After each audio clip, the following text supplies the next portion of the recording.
Welcome to this live session of this course called Mathematics for Economics Part 1. So I am Debarshi Das. I am a faculty member at the HSS department, IIT Guwahati. Now the purpose of this live session, I think, is to interact with the students who have registered for this course. So if you have any questions or doubts, you can ask me right now. So just one bit of clarification, which is that this course is an ongoing course right now. So there will be 3 separate live sessions. So in this particular live session, I'll be covering the first 4 weeks. Okay, 4 weeks means the first, second, third, and fourth week, whatever the subject matter that has been covered in this 4 weeks.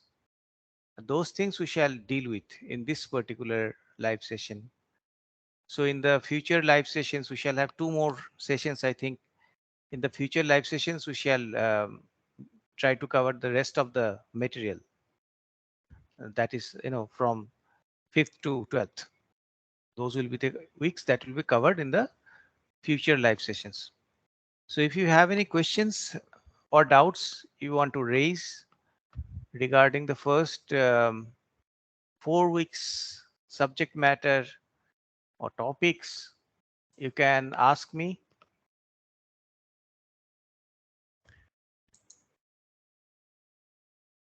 Some students have asked some questions over, the online Google form.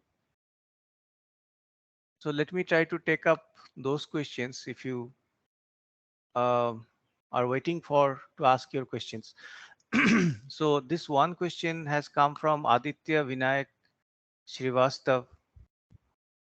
He is a student of this course. He has asked the question, why core mathematics like differentiation and integration is so much needed in modern economics. Well, why differentiation and integration are used so much in modern economics?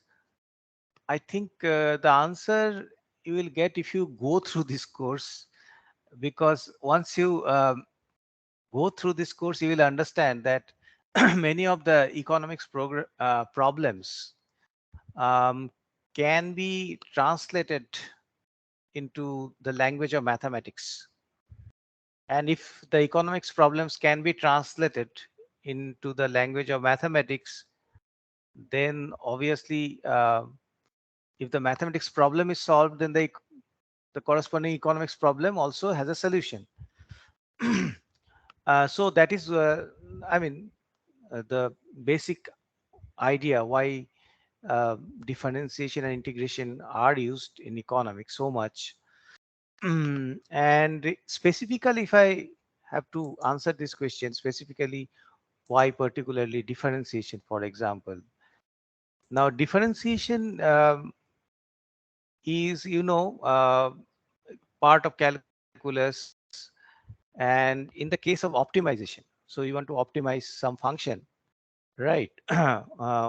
With some variables, and you want to find out at what value of the variable the function is getting its maximum or minimum. That is the kind of optimization that I'm talking about. Then in mathematics, there is a solution for those kinds of problems. We have to use, calculus, differential calculus particularly, which is used in the tools of optimization. And we can solve, or at least some cases, we can try to solve those optimization problems. Right? So in economics also, many of the problems are actually optimization problems. Okay. So suppose someone is trying to maximize his or her profit, right? Or for example, some consumer is there who is getting some, let us say, satisfaction, which we call as utility, and he wants to maximize that utility, right? So what will be the amount of goods that he will purchase that will lead to the maximization of utility? Or for example, for a producer, what combinations of inputs, right? There are many inputs a producer uses to produce goods. What combination of inputs he needs to, put in the production so that his profit gets maximized. Okay, so those sort of problems are dealt with in economics, and you can see that these problems can be translated in the language of mathematics. Then we can solve the mathematical problem through our optimization techniques, and then correspondingly the economic problems is also solved. Okay, so this is the case of differentiation. As far as integration is concerned, again, integration is also used quite a lot. Um, but maybe at this stage, we are not using as much integration as much as we are using differentiation. Integration, for example, if we have a differential equation and we want to solve that, right, then integration will be used. Okay, or for example, we'll be talking about it later on in this course. So there is something called the present value. Okay, so someone has some future incomes. So what is the present value of that income? So in such cases, integration can be used. Or for example, if you want to find out the value of the capital, right? You know the value of the investment, but you want to find out the value of capital. In this case, capital stock is just the accumulation of the investments. So if you integrate the investment function, you will get the capital stock, right? So, I think if you think about it in a deeper manner, why mathematical techniques are used so much in economics is uh, primarily because in economics, many of the things that we deal with are quantitative, right? And if it is quantitative, then mathematical tools are the first choices to deal with this with those quantities. And in the same, you know um, in the same logical progression, those techniques, mathematical techniques, are also coming into the picture. Okay, I think there is some message in the chat box. Let me check.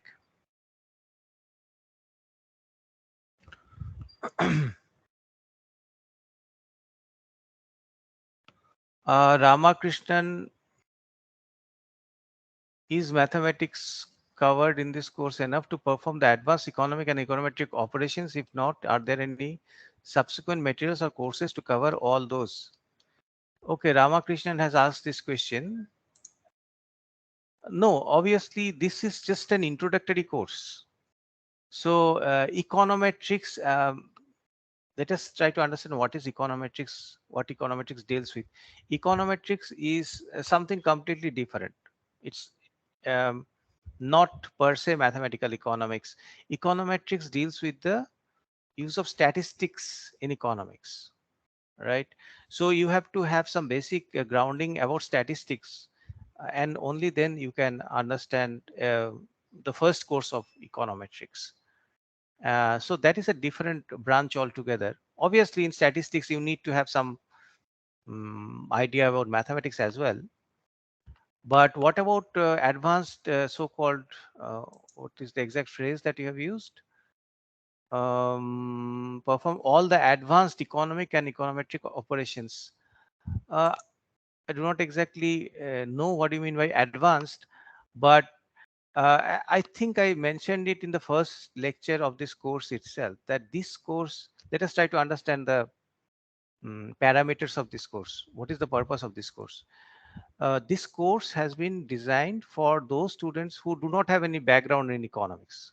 Okay, so uh, it is their first course of how to use mathematics in economics. Okay, so at this stage, I'm not going to deal with the advanced tools that are used, let us say, in the master's level. So, for example, this course is a very suitable course for students who are doing their BSc in economics or BA in economics, that level, right? Honors, BA honors economics, BSc honors economics. So those students have to undergo certain mathematical economics courses, right? So if you have semester system, you generally have two courses of mathematical economics. So this is the first of those two courses. So you can understand that it is at a very pitched at a very basic level. Just you are starting, right? So I don't think it can be considered as a very advanced course. So now, if we talk about undergraduate program in economics, as I said, generally two courses are offered in mathematical economics. So this is number one. Is there a number two course that is in existence? That can be, one follow-up question. No, as far as I am concerned, that second course I have not recorded yet. So if you think about mathematics for economics part two, that has not been uploaded yet. That course exists, but we have to get it approved and then we have to record it and upload it. So if one undergoes these two courses, then one can say that one has got some basic grounding of mathematical economics, right? And then one can maybe think about the advanced level courses like which are taught in the master's students of economics. So those will be like really I think what you mean by advanced courses. Uh, is the answer satisfactory? Okay. Is there any other questions? Okay, there is another chat, I think. Let me check. Okay, Ramakrishnan is saying, yes, sir. Thank you.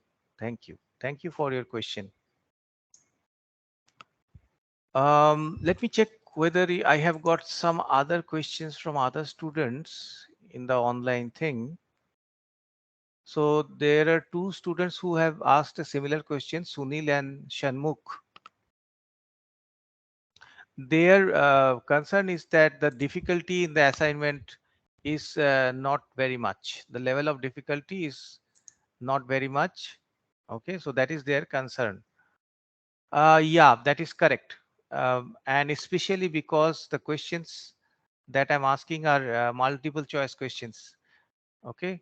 Um, in a classroom setting, if it's not a large class like this, I have close to 1000 students in this course. So if it is more manageable, maybe let us say 70 students, then ideally I would have gone for written exams. Okay. Then you get to understand whether the students are getting the ideas in a more comprehensive manner. But here I am depending on the MCQs because of the large size of the class. Um, so that might be one reason why students are finding it easy. Uh, but yeah, I'll try to make the question a little bit more difficult. But you know what? Uh, this course I have offered in online mode, in the offline mode as well. Now, the students who are more sincere, right, who do their homeworks regularly, they, yeah, they find it quite easy. But there's a large group of students as well who do not find it easy. So where the instructor pitches the difficulty level, right? If you make it at the average, then the advanced part of the class find it very easy. But what about those students who are not finding very easy? So they might fail if increase the difficulty level.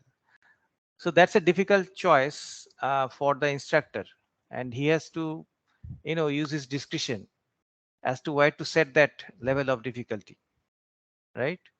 I can make it more challenging, but then maybe quite a few students will fail. That's not a very good idea, if the students are not able to understand. Okay, so that is the dilemma I am facing. There is no easy answer to that actually. This one depends on the sense of discretion. What will be the content of the advanced part? Okay, that's an interesting question. So if you think about, let us say, the second part of this course, suppose I'm talking here about this particular course, mathematical economics. or mathematics for economics part 1. So if I'm thinking about, let us say, mathematics for economics part 2, then what shall I include here? Right? If that is your question, well, there are many things that are left to be covered. For example, there is something called constrained optimization. So you are optimizing a function, but you cannot choose any variable you want, any value of the, let us say, independent variable, right? You want. The independent variable you are choosing is bound by something. And if you have multiple independent variables, then the problem becomes even more difficult. So suppose you have a function, f is a function, it's a function of x1, x2, dot, dot, dot, xn, right? N variables are there. So firstly, how to optimize that function if you have multiple variables. Secondly, suppose this x1, x2, xn, whatever variables are there, whatever values you choose of them, they have to satisfy certain condition. They have to be within certain bound, right? Now that is called constrained optimization. Now, constraint optimization I have not dealt with in this course, and constraint optimization is very much part of basic economics, undergraduate economics. So what kind of examples? So for example, consumer, right? So an individual, a buyer. So when he buys his things, then we assume in economics that there is a function that he is trying to maximize, right? And what is that function? It is called the utility function. How do we understand utility? Well, it is the satisfaction level of an individual. So for example, you have 1000 rupees to spend and you go to, let us say, a shopping mall, right? Now that 1000 rupees you can spend on movie tickets, you can buy pizza, you can buy potato chips, you can buy ice cream, so many things you can buy, right? And it is assumed that more you buy, your satisfaction level rises, right? Your utility rises. Now the question is, what combination of these things is optimal for you, right? That is the optimization problem that we are looking at. Notice here, firstly, it's a optimization problem of many variables. And secondly, notice here that the total amount of money that you can spend is not unlimited. It is bound by certain thing. Here you have only 1000 rupees. You cannot spend more than 1000 rupees, right? Or it is possible that you buy goods such that the spending is less than 1000 rupees. Okay, you are not spending the entire amount. That is also allowed. So how to solve that kind of problem? So that is one large topic that one can cover in the second part of this course. You know, as I told you, that second part has not been recorded yet. um, what else? Differential equations. I am not covering differential equation or the applications of differential equations in this course, but that is again a very important part of mathematical economics. Uh, if I go to even more advanced topics, which are not even covered in the undergraduate level, right? So some element of what is known as real analysis, that is important, right? Some amount of linear programming, that can also be covered. So all these things have application in economics, and those can be covered. Linear algebra. Linear algebra is very much, matrix algebra. Those things are not there so far in this course. So they can come later on in a more advanced course. uh, any other questions or doubts? Let me check. Okay, Chetan is satisfied. Thank you, Chetan. And any other doubts or questions?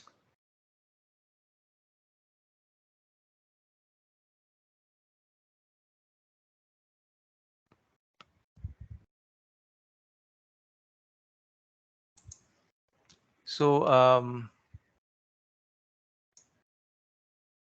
Anything you want to ask about the from the subject matter, or you are finding it too easy? That's why you don't want to ask anything. Uh, so things are so easy that you don't find any difficulty, so you're not asking anything. That is also possible.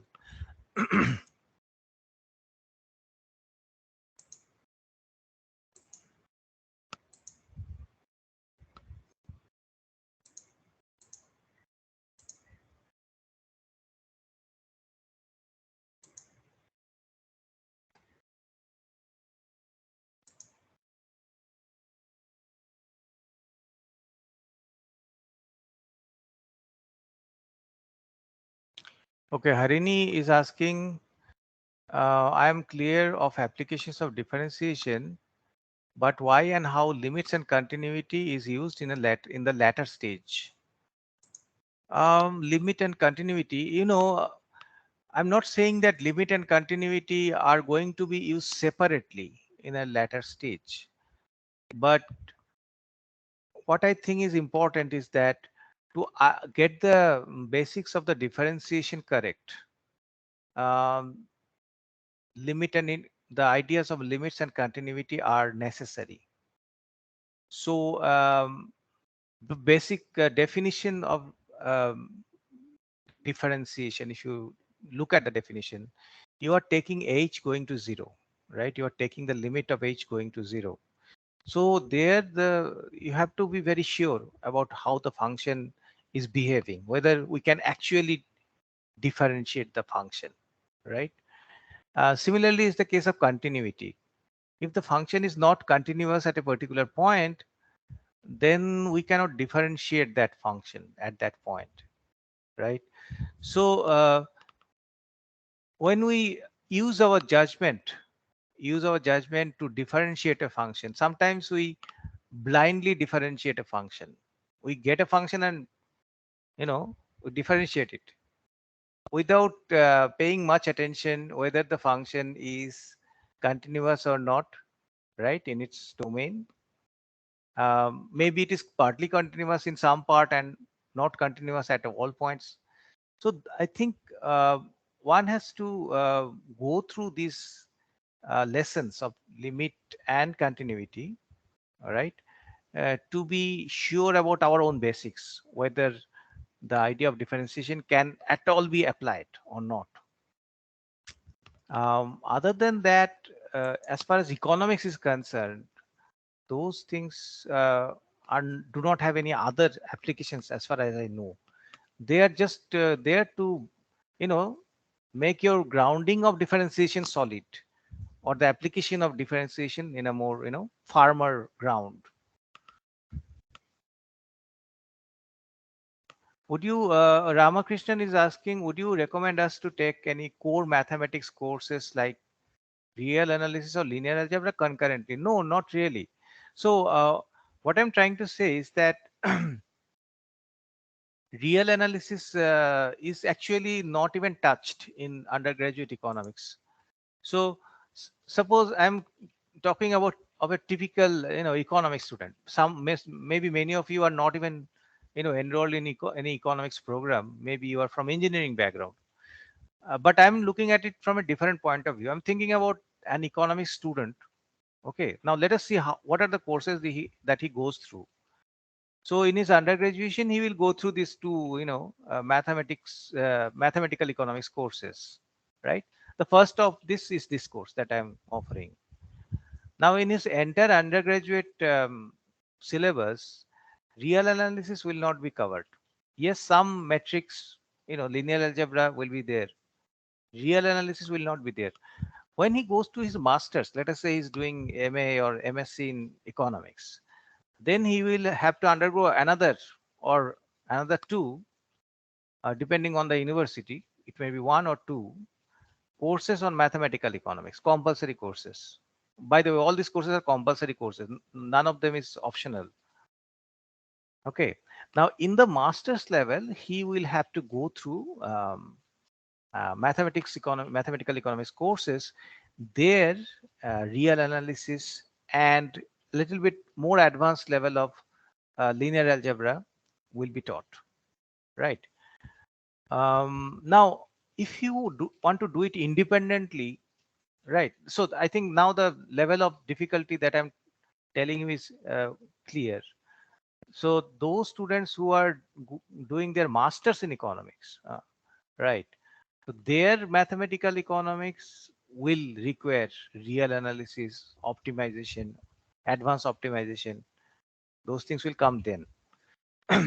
So if you are targeting that level, then you can enroll in one of those advanced economics courses, mathematical economics courses, and their real analysis will be part of that syllabus. So you don't have to do it separately. It will be part of mathematical economics syllabus. So I don't suggest that at this level you do it separately.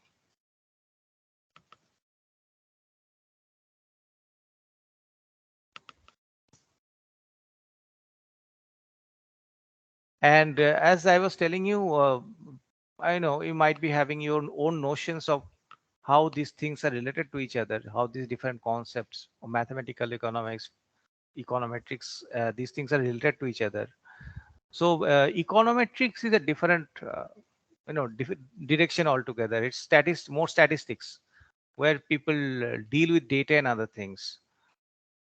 So for that, obviously, linear algebra is required, as you might be knowing, since many of you are students of engineering. So linear algebra is required for econometrics, but to go into that direction, you have to have some fondness for statistics, right? Handling of data, those things are involved there.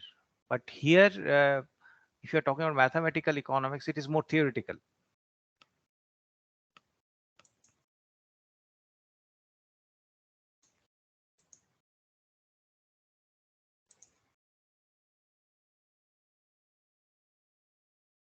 Okay.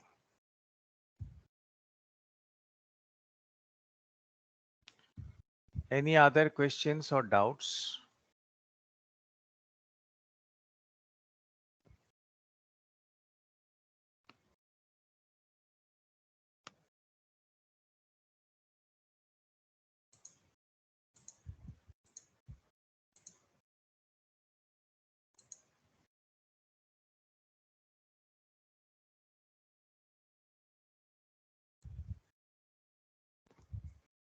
Um, if there are no other questions, then I think we can call it a day. Or is there any other comment?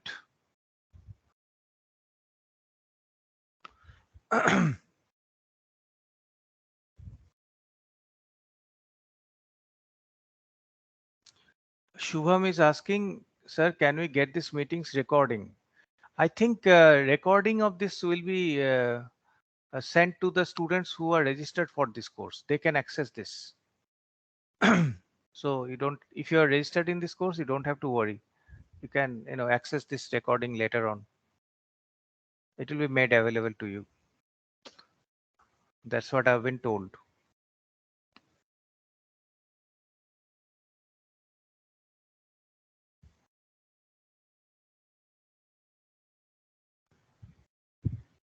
Okay, CET, can we call it a day since nobody is asking any questions?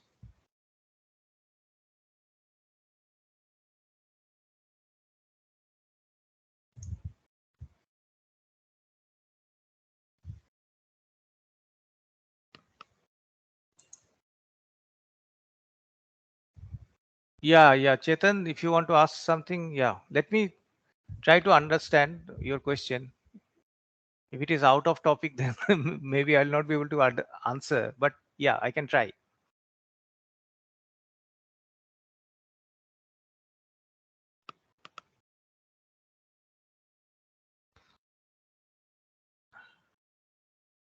Chetan, please go ahead. What do you want to ask?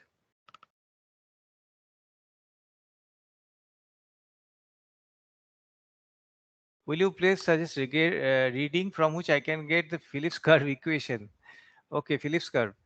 Phillips curve, you take any macroeconomics book, undergraduate macroeconomics book, you will get the Phillips curve equation.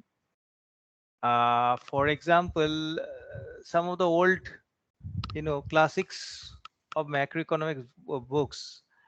For example, Dornbush and Fisher.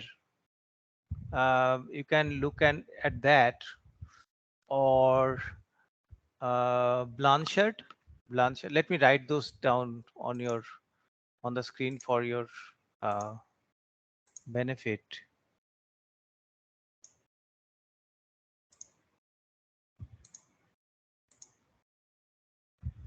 Okay, I hope it is visible. The screen is visible. So Blanchard is one very good book.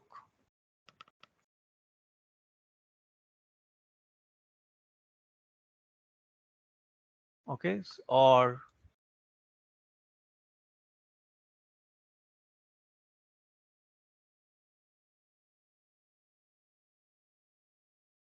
Fisher, Fisch here. So these are all macroeconomics books, macroeconomics textbooks.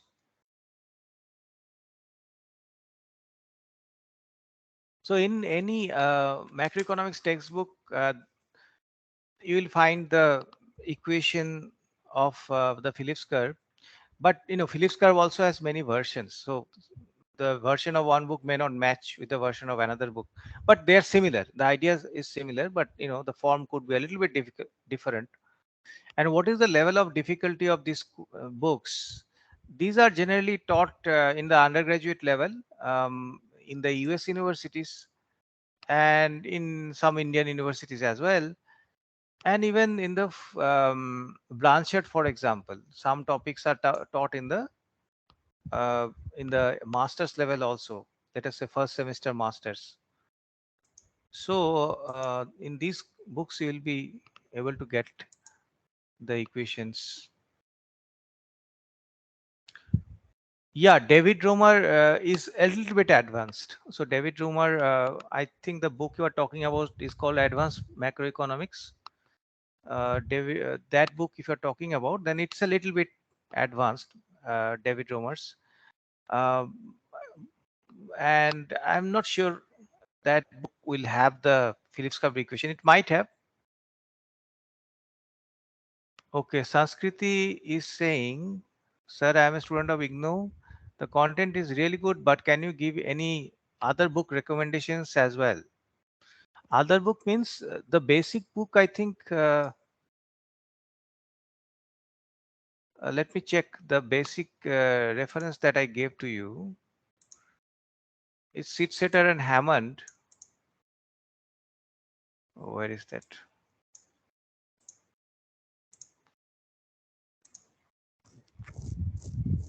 Yeah, these are the basic references I think I gave. Right, 4 references. So Sanskriti, if these 4 are not sufficient, if you want any fifth or sixth, then what do you do? There are plenty of mathematical economics books in the market apart from these 4, but I think these 4 should be enough. Uh, I was following more the first one. This first one, Sitsetter and Hammond, Mathematics for Economics Analysis, first edition. Okay, that is the book I was following more closely. But Chiang is also good. Another book which focuses on mathematical economics for microeconomics. Okay, because microeconomics has more applications at this stage of mathematical economics, which is Henderson and Quant, which you can also look up. Let me write down the name so that we are on the same page. Henderson and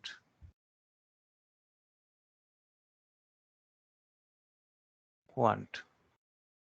So this is microeconomics, more mathematical approach to microeconomics. So it has plenty of examples of how to use mathematical economics in microeconomics.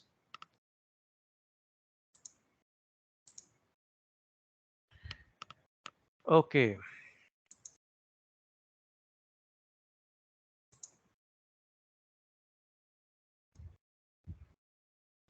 Can you please conduct a pre conduct or a pre-final non-graded exam to get a feel of the final exam? Don't worry about the final exam. If you are finding the, I'm not sure whether you are finding the assignments easy, but if you are finding the assignments to be easy, then the final exam should not be very difficult. Okay. Uh, so don't worry too much about the final exam. The level of difficulty will not be very hard. As I was telling you, some of the students are finding it very easy, and some of the there is a quite large group of students who do very well. So I'm not very optimistic about raising the level of difficulty. uh, if I raise the level of difficulty, then maybe some people will be left out. So right now, if you're finding the assignments okay, then there should not be any problem in the final exam. Only problem there might happen is the time constraint, because there will be 50 questions, right? 50 questions you have to answer. So time management might be a difficult problem, but that you have to negotiate yourself. Okay, Shubham is asking, good evening, sir. I'm a student of BA second year special economic, but I don't have mathematics. How should I do external exams classes for it, or they are really necessary? So I'm not sure what you are asking. Um, so this course that we are offering from the portal of the NPTEL, right? Now NPTEL is it's a voluntary thing. Okay, so if you are registered in some university, right? So for example, you are registered in economics honors in Bombay University or somewhere, Nagpur or wherever, or Chennai. Then I don't think this NPTEL course is essential for you, right? So I'm not sure what you meant by that. This is completely voluntary. If you want to undergo certain basic mathematical economics course, then this is the thing. All right. Especially you, if you're not from economics background, suppose you are engineering background student or medical background student, but you want to know what the economic students do, right? What is the level of mathematics that is used in economics um, in the undergraduate level, then this could be one course that you can just test. As I was telling you, this is one of the, let us say, more than one courses, two or three courses that are typically offered in the undergraduate economics honors students. And I think I made it clear in the introductory lecture itself that while designing this course, the syllabus of this course, I was following the UGC guideline, right? UGC, as you might be knowing, it's the regulatory body of our country, which sort of prescribes the syllabus for different universities across the country. So it has some prescription for economics honor students as well. What are the courses that they should undergo across the country? So they have a format for mathematical economics courses for economics honor students. So I took that format and I designed my courses, this course, according to that format, right? So as a result, what has happened is that some of the students who are um, good in mathematics, for example, they are finding it a little bit easy, because UGC, when it designs its syllabus, basically it focuses the middle of the distribution of the students, right, around the median. The median students might be finding this course quite okay, not very easy, neither very difficult. Sanskriti is asking, final exam will be MCQs? Yes, the final exam will be MCQ.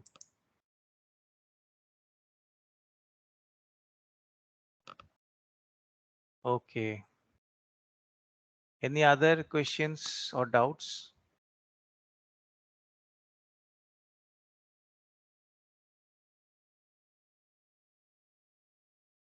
CET, can we close now?